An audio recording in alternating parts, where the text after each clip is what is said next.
Nelson Mandela was imprisoned for 27 years for his heroic fight against apartheid. After Nelson Mandela's release, he spent much of his time negotiating with the white Congress to end apartheid, a set of laws similar to the segregation laws in the United States, keeping all people of color segregated from whites in less than favorable conditions. Even though the blacks and other people of color were a huge majority over the white population, the whites of South Africa controlled the military and the wealth. Mandela encourages the people of color to not seek a violent overthrow of apartheid because it will only lead to more bloodshed and many more years of unrest. The African Congress negotiates with Mandela because he has been true to his word to stop a violent overthrow.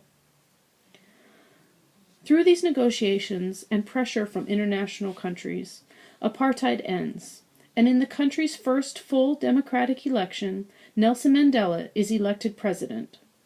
Many of the whites leave their positions in the government, but Mandela promises those who wish to stay that their voices will be heard. All he asks is that they work hard for their country.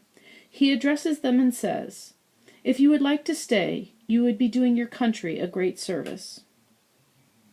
When Mandela assumes the presidency, many of his people want to destroy the white culture because those things bring back memories of apartheid.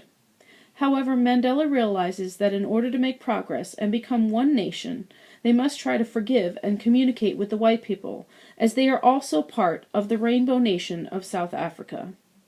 Mandela changes the country's flag and anthem to be more inclusive of all the nation's people.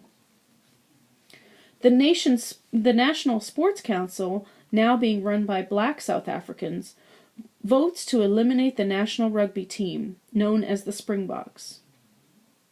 However, with Mandela's encouragement, they decide to rally behind the team in hopes the entire country can heal. If we take away what they cherish, we just reinforce the cycle of fear between us. "I will do what I must to stop that cycle, or it will destroy us," Mandela says.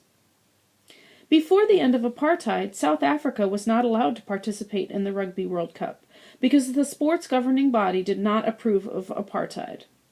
Now that apartheid had ended, they can participate in this huge event. However, they're the underdogs. Mandela meets with the team captain and encourages him to push and lead his team to victory.